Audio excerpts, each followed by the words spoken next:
High বন্ধুরা, বিশেষ learning স্কুলের পক্ষ থেকে সবাইকে স্বাগতম। আমি এখন দেখাতে যাচ্ছি যে মুক্তিযুদ্ধ রিলেটেড যত কোশ্চেন পরীক্ষা আসছে বা সামনে যত পরীক্ষা দেবেন মুক্তিযুদ্ধ থেকে দু একটা কোশ্চেন আপনারা সব সময় পাবেন। আর এখানে মোটামুটি 100টি প্রশ্ন আছে। এই 100টি প্রশ্ন যদি আপনি পড়েন, মুক্তিযুদ্ধ বিষয়ক যে কোনো কোশ্চেন পরীক্ষা আসলে আপনি পারবেন। ইভেন কি এই কোশ্চেনগুলো বিগত বছরগুলোতে মানে 25-30 বছরের যে পরীক্ষায় মুক্তিযুদ্ধ বিষয়ক যে কোশ্চেনগুলো আছে ওগুলো থেকে নেওয়া। তো আশা করি ভিডিওটা প্রথম থেকে শেষ পর্যন্ত দেখবেন। ধন্যবাদ সবাইকে। চলুন শুরু করা যাক। বাংলাদেশের স্বাধীনতা সংগ্রামে সর্বাধিনায়ক কে ছিলেন? দেখেন, সর্বাধিনায়ক বঙ্গবন্ধু শেখ মুজিবুর রহমান। প্রথম কোথায় বাংলাদেশের পতাকা উত্তোলন করা হয়? ঢাকা বিশ্ববিদ্যালয়ের এক ছাত্র সভায়। প্রথম কবে বাংলাদেশের পতাকা উত্তোলন করা হয়? 2 মার্চ 1971। অনেকবার আসছে কোশ্চেনটা। বাংলাদেশের পতাকা প্রথম কে উত্তোলন করেন? আসম আব্দুর রব। এটাও আসছে অনেকবার। তো এই কোশ্চেনগুলো কিন্তু খুবই ইম্পর্টেন্ট। একদম প্রথম থেকে লাস্ট পর্যন্ত দেখবেন। যদি পারেন তবু দেখে রাখেন যাতে কনফিউশনটা দূর হয়ে যায়। কবে কোথায় স্বাধীনতার ইশতেহার পাঠ করা হয়? দেখেন, 3 মার্চ 1971 পল্টন ময়দানে। এবার মনে রাখতে পারেন যে 2 মার্চ কি হয়েছিল, ওই প্রথম পতাকা উত্তোলন করা হয়েছিল। আর 3 মার্চ 1971 সালে কি পল্টন ময়দানে কি করা হয়েছিল? স্বাধীনতার ইশতেহার পাঠ করা হয়েছিল। চট্টগ্রাম বেতার কেন্দ্র থেকে স্বাধীনতার ঘোষণা পাঠ করা হয় 26 মার্চ 1971। স্বাধীন বাংলা বেতার কেন্দ্র কবে কোথায় স্থাপন করা হয়? চট্টগ্রামের কালুরঘাটে 26 মার্চ 1971। মুক্তিযুদ্ধের প্রথম সশস্ত্র প্রতিরোধ গড়ে তোলেন কারা?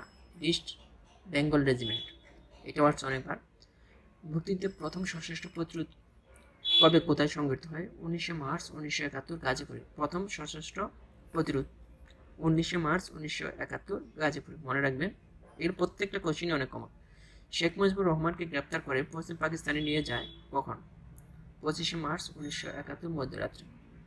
শেখ মুজিবুর কত তারিখে পাকিস্তানের কারাগার হতে মুক্তি লাভ করেন? দেখেন, পাকিস্তান কারাগার থেকে মুক্তি লাভ করেন 8 জানুয়ারি, আর দেশে ফিরে আসেন 10 জানুয়ারি। মনে রাখবেন। এদেশের মাটি চাই মানুষ নয় উক্তিটি কার? জেনারেল ইয়াহিয়া খান বলেছিল, এদেশের মাটি চাই মানুষ নয়। সর্বপ্রথম কবে বাংলাদেশের স্বাধীন মন্ত্রিসভা গঠিত হয়? 10 এপ্রিল 1971 সালে। বাংলাদেশের প্রথম অস্থায়ী সরকার কবে গঠিত হয়? 10 এপ্রিল 1900। দেখেন, প্রথম বাংলাদেশের স্বাধীন মন্ত্রিসভা গঠিত হয় আর বাংলাদেশের প্রথম অস্থায়ী সরকার কবে গঠিত হয়, একই কোশ্চেন কিন্তু একটু ঘুরিয়ে আসছে। বাংলাদেশের প্রজাতন্ত্র ঘোষণা করা হয়েছিল 17 এপ্রিল 1971। বাংলাদেশের অস্থায়ী সরকার কবে শপথ গ্রহণ করেছিল? 17 এপ্রিল 1971। দেখেন, দুইটা কোশ্চেন। বাংলাদেশের প্রজাতন্ত্র ঘোষণা করা হয়েছিল 17 এপ্রিল 1971, আর বাংলাদেশের অস্থায়ী সরকার কবে শপথ গ্রহণ করেছিল? 17 এপ্রিল 1971। এরপর হচ্ছে, বাংলাদেশের অস্থায়ী সরকারের সদস্য সংখ্যা কতজন ছিল? 6 জন।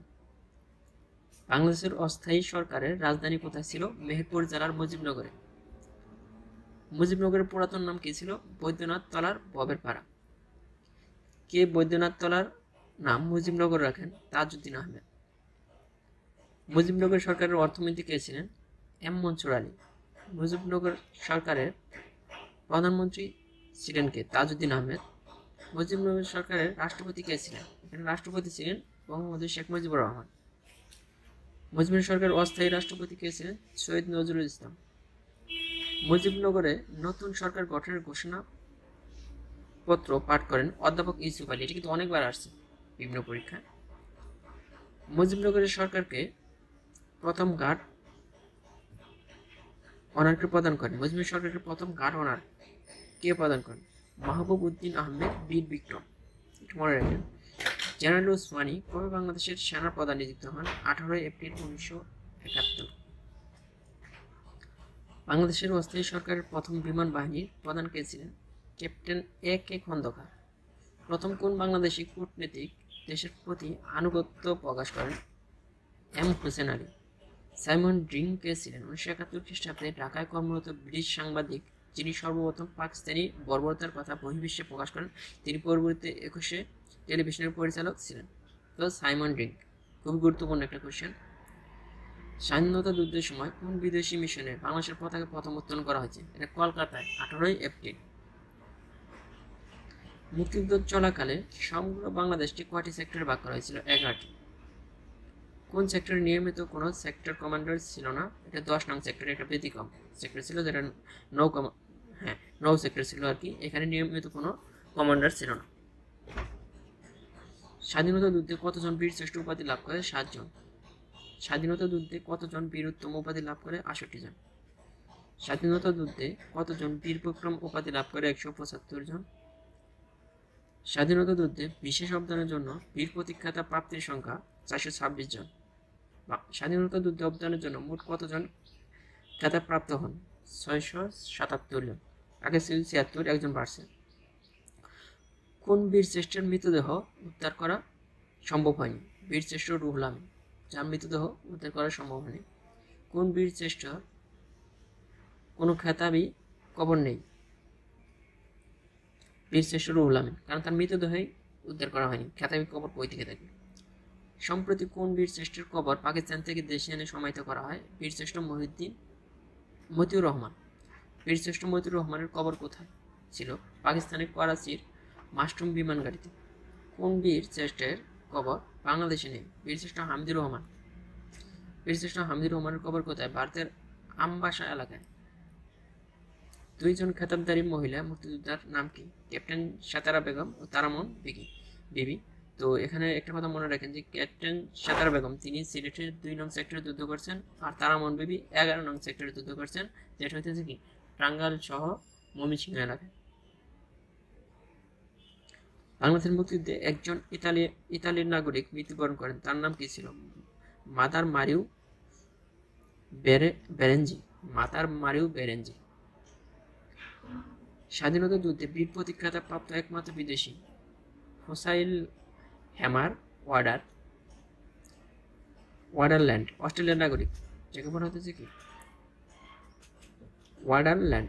বাংলাদেশের সর্বকনিষ্ঠ খেতাবধারী মুক্তিযোদ্ধাকে শহীদুল ইসলাম লালু, বীর প্রতীক, তাকে বলতে হচ্ছে বীর প্রতীক, সর্বকনিষ্ঠ মুক্তিযোদ্ধা তিনি। মনে রাখবেন এটা কিন্তু আসে। ভারত বাংলাদেশ যৌথ বাহিনী গঠন করা হয় 21 নভেম্বর 1971। ভারত বাংলাদেশ বাহিনী মিলে যে যৌথ বাহিনী হয় এটা হচ্ছে কত?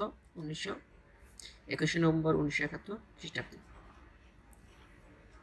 এরপরে দেখেন যে আমি কিন্তু বলছিলাম যে কোশ্চেনগুলো খুবই কমন, কিন্তু বারবার আসছে, তো অবশ্যই কোশ্চেনগুলো কি বন্ধুদের সাথে শেয়ার করবেন। এরপরে দেখেন ভারত বাংলাদেশ যৌথ বাহিনী কবে হানাদার বাহিনীর বিরুদ্ধে যুদ্ধ শুরু করে?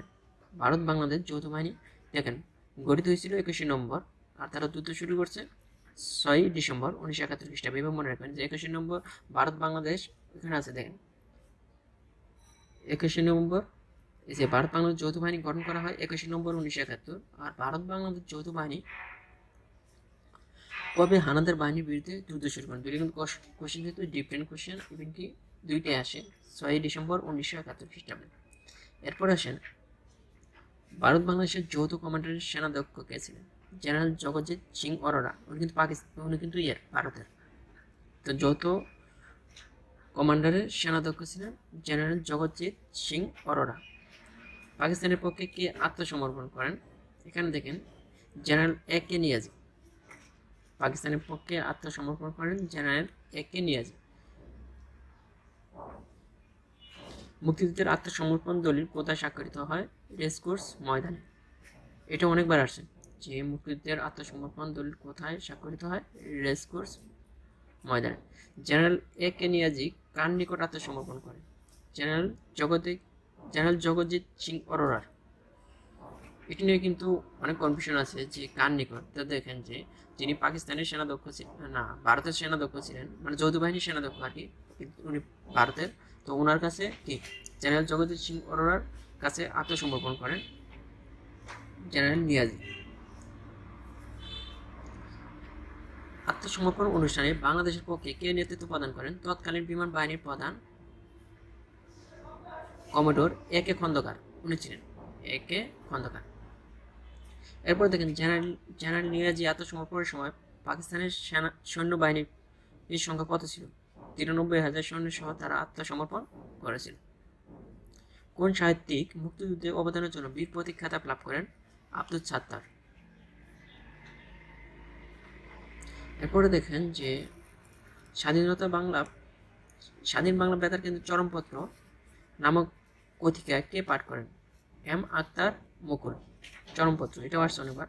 তারপরে 26শে মার্চকে স্বাধীনতা দিবস হিসেবে ঘোষণা করা হয় 1980 খ্রিস্টাব্দে।